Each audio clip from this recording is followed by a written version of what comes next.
Om Vishnupadaya Krishna Pristaya Bhutale Srimati Bhakti Vedanta Swamini Te Namane Namaste Saraswati Deve Gauravani Pracharine Nirvisesha Shunyavadi Paschatya Desa Tarane Vanchakalpatariyascha Kripa Sindhuya Evacha Patitanam Pavanebhyo Vaishnavebhyo Namo Namaha.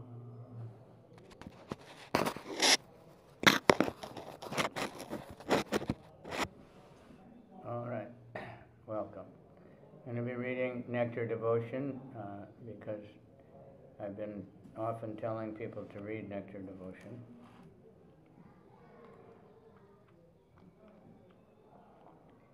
So I thought I better read it also and give anybody a chance to hear it.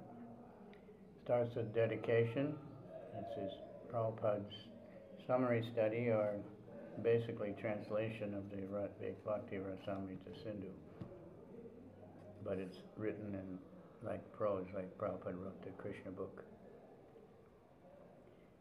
Starts with the six Goswamis. Nana Shastra Vicharanaika Nipano Saddharma Samstapako Lokanamitakarino Tribhuvane Manyo Sharanyakaro Radha Krishna Padaravinda Bhajanan Andena Mataliko Vande Rupa Sanatano Raghigo Shri Jiva Gopalako.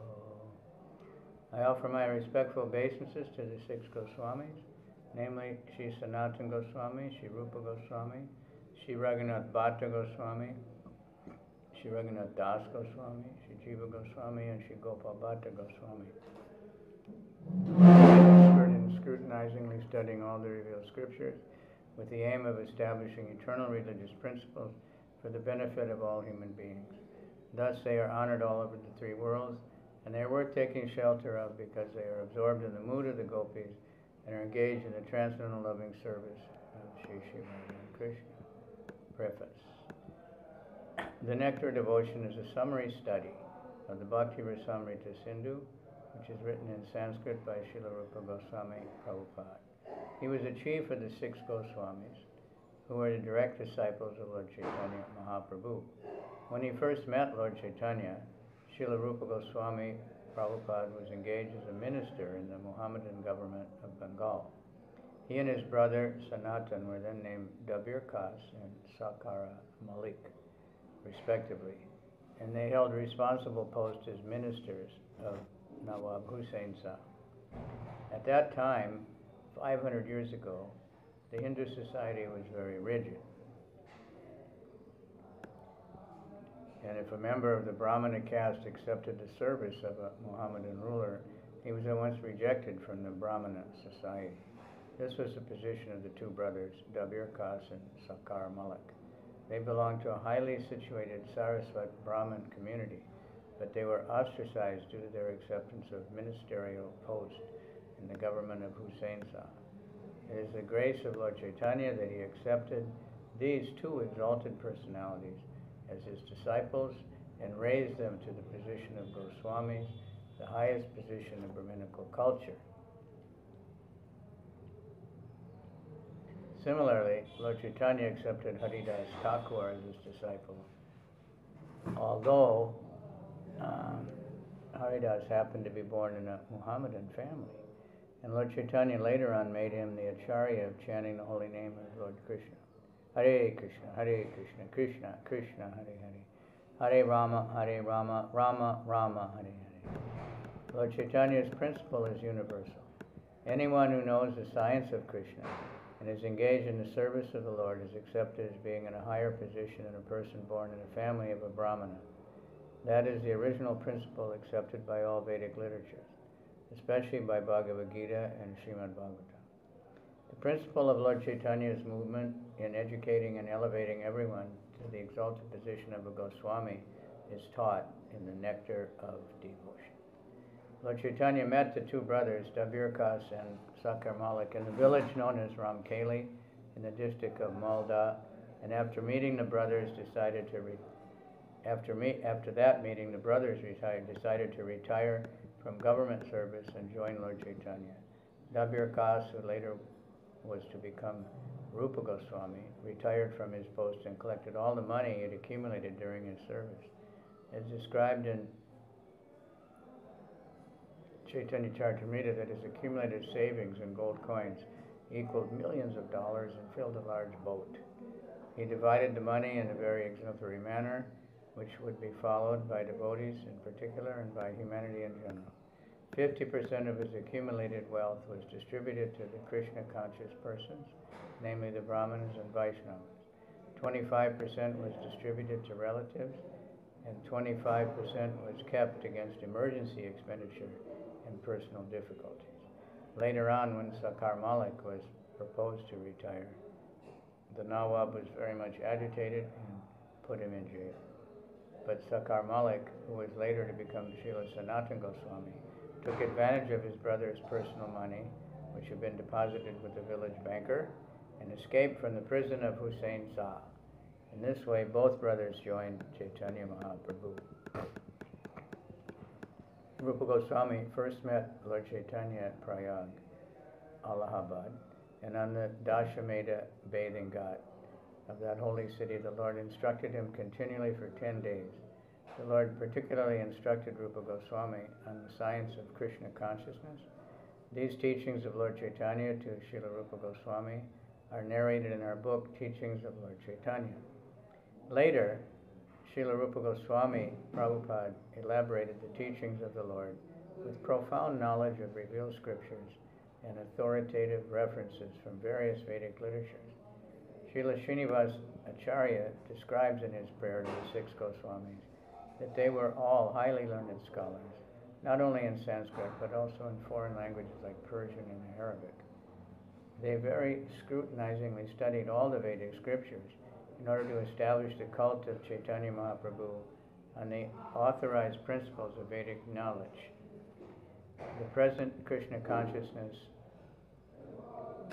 movement is also based on the authority of Srila Rupa Goswami Prabhupada. We are therefore generally known as Rupanugas, or followers in the footsteps of Srila Rupa Goswami Prabhupada. It is only for our guidance that Srila Rupa Goswami prepared his book, Bhakti Rasamrita Sindhu, which is now presented in the form of the Nectar of Devotion.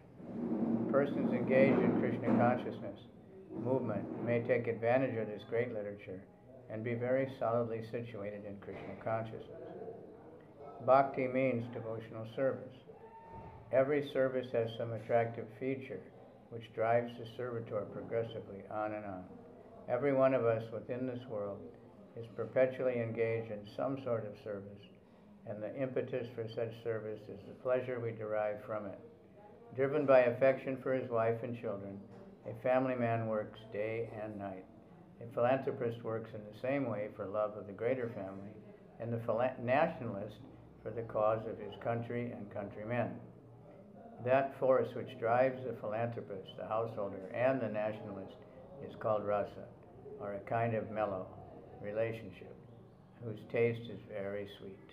Bhakti ras is a mellow different from the ordinary ras enjoyed by mundane workers. Mundane workers labor very hard day and night in order to relish a certain kind of rasa, which is understood as sense gratification. The relish or taste of the mundane rasa does not long endure. Therefore, mundane workers are always apt to change their position of enjoyment. A businessman is not satisfied by working the whole week. Therefore, wanting a change for the weekend, he goes to a place where he tries to forget his business activities. Then, after the weekend is spent in forgetfulness, he again changes his position and resumes his actual business activities. Material engagement means accepting a particular status for some time and then changing it. This position of changing back and forth is technically known as bhoga tyaga, which means a position of alternating sense enjoyment and renunciation. A living entity cannot steadily remain either in sense enjoyment or in renunciation. Change is going on perpetually, and we cannot be happy in either state. Because of our eternal constitutional position, sense gratification does not endure for long, and is therefore called chapala sukha, or flickering happiness. For example, an ordinary family man who works very hard day and night and is successful in giving comforts to the members of his family, thereby relishes a kind of mellow. But his whole advancement of material happiness immediately terminates along with his body as soon as his life is over. Death is therefore taken as the representative of God for the atheistic class of men. The devotee realizes the presence of God by devotional service, whereas the atheist realizes the presence of God in the shape of death. At death, everything is finished, and one has to begin a new chapter of life in a new situation, perhaps higher or lower than the last one. In any field of activity, political or social, national and international, the result of our actions will be finished with the end of life. That is sure. Bhakti Ras, however, the mellow relished with the transcendental loving service of the Lord, does not finish with the end of life. It continues perpetually and is therefore called Amrita, that which does not die but exists eternally.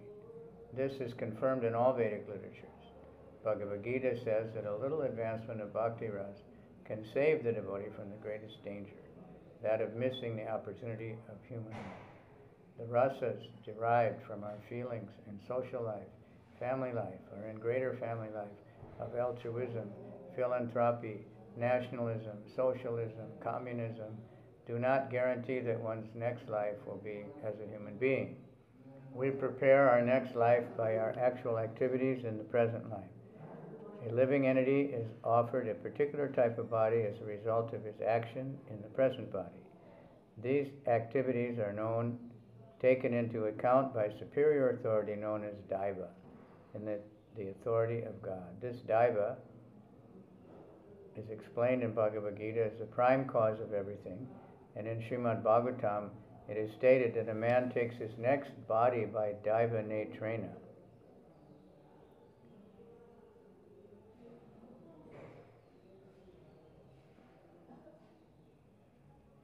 Which means by the supervision of the authority of the Supreme. In an ordinary sense, Daiva is explained as destiny. Daiva supervision gives us a body selected from 8,400,000 species, forms. The choice does not depend on our selection, but is awarded to us according to our destiny. If our body at present is engaged in the activities of Krishna consciousness, then it is guaranteed that we will have at least a human body in the next life. A human being engaged in Krishna consciousness, even if unable to complete the course of Bhakti Yoga, takes birth in the higher dimensions of human society, so he can automatically further his advancement in Krishna consciousness. Therefore, all bona fide activities in Krishna consciousness are Amrit, or permanent.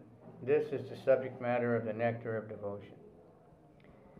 This eternal engagement in Bhakti Ras can be understood by a serious student upon studying the nectar of devotion.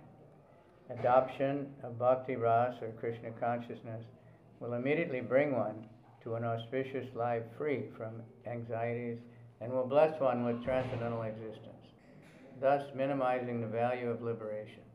Bhakti Ras itself is sufficient to produce a feeling of liberation because it attracts the attention of the Supreme Lord Krishna. Generally, neophyte devotees are anxious to see Krishna or God, but God cannot be seen or known by our present materially blunt senses. The process of devotional service, as it is recommended in Nectar Devotion, will gradually elevate one from the material condition of life to the spiritual status, wherein the devotee becomes purified of all designations. The senses can then become uncontaminated, being constantly in touch with Bhakti Ras. When the purified senses are employed in the service of the Lord, one becomes situated in Bhakti Rasa life, and any action performed for the satisfaction of Krishna in this transcendental Bhakti Ras stage of life can be relished perpetually. When one is thus engaged in devotional service, All varieties of rasas or mellows turn into eternity. In the beginning, one is trained according to the principles of regulation under the guidance of the acharya, or spiritual master, and gradually one is elevated. Devotional service becomes automatic and spontaneous eagerness to serve Krishna. There are 12 kinds of rasa, as will be explained in the book, and by renovating our relationship with Krishna in 5 primary rasas, we can live eternally in full knowledge and bliss. The basic principle of living condition is that we have a general propensity to love someone. No one can live without loving someone else. This propensity is present in every living being. Even an animal like a tiger has this loving propensity, at least in a dormant stage, and is certainly present in the human being. The missing point, however, is where to repose our love so that everyone can become happy. At the present moment, the human society teaches one to love his country, or family, or his personal self. But there is no information where to repose the loving propensity so that everyone can become happy. The missing point is Krishna. The nectar devotion teaches us how to stimulate our original love for Krishna and how to be situated in that position where we can enjoy our blissful life. In the primary stage, a child loves his parents, then his brothers and sisters, and then he daily grows up, he begins to love family, society, community, country, nation, or even the whole human society. But the loving propensity is not satisfied even by loving all human society. That loving propensity remains imperfectly fulfilled until we know who is the Supreme Beloved. Our love can be fully satisfied only when it is reposed in Krishna. This theme is the sum and substance of the nectar of devotion, which teaches us how to love Krishna in 5 different transcendental mellows. Our loving propensity expands just as a vibration of light or air expands, but we do not know where it ends. The nectar devotion teaches us the science of loving everyone of the living entities perfectly by the easy method of loving Krishna. We have failed to create peace and harmony in human society, even by such great attempts as the United Nations. Because we do not know the right method, this method is very simple, but one has to understand it with a cool head. The nectar devotion teaches all men how to perform the simple and natural method of loving Krishna, Supreme Personality of Godhead. If we learn how to love Krishna, then it is very easy to immediately and simultaneously love every living being. It is like pouring water on the root of a tree or supplying food to one's stomach. The method of pouring water on the root of the tree or supplying food to the stomach is universally scientific and practical, as every one of us has experienced. Everyone knows well that when we eat something, or in other words, when we put foodstuff in the stomach, the energy created by such action is immediately distributed throughout the whole body. Similarly, when we pour water on the root, the energy thus created is immediately distributed throughout the entirety of even the largest tree. It is not possible to water the tree part by part, nor is it possible to feed the different parts of the body separately. The nectar devotion will teach us how to turn the one switch that will immediately brighten everything everywhere. One who does not know this method is missing the point of life.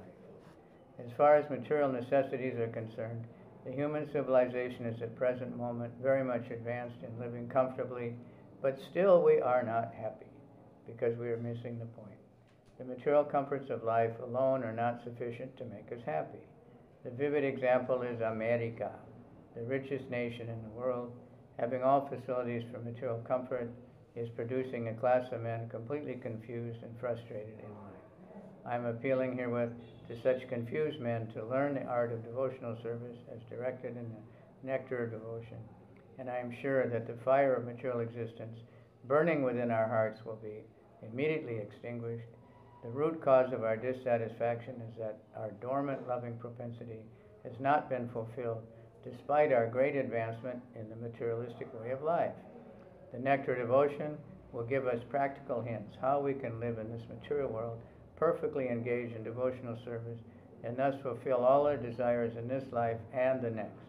The nectar of devotion is not presented to condemn any way of material life, but an attempt to give information to religionists, philosophers, and people in general how to love Krishna. One may live without material discomfiture, but at the same time he should learn the art of loving Krishna. At the present moment, we are inventing so many ways to utilize our propensity to love, but factually, we are missing the real point, Krishna. We are watering all the parts of the tree, but missing the root. We are trying to keep our body fit by all means, but we are neglecting to supply foodstuffs to the stomach. Missing Krishna means missing oneself also.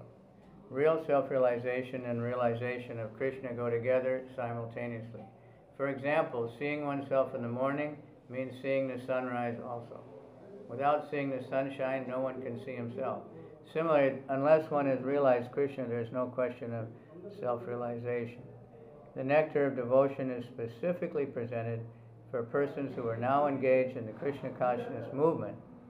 I beg to offer my sincere thanks to all my friends and disciples who are helping me to push forward the Krishna conscious movement in the Western countries, and I beg to acknowledge with thanks the contribution of my beloved disciple, Sriman Jayananda Brahmachari. My thanks are due to all the directors of ISKCON Press who have taken so much care in publishing this great literature. Hare Krishna. A.C. Bhaktivedanta Swami, 13 April 1970, ISKCON Headquarters, 3764 Watt Sika Avenue, Los Angeles, California. Okay, we'll stop there because that's one whole big section.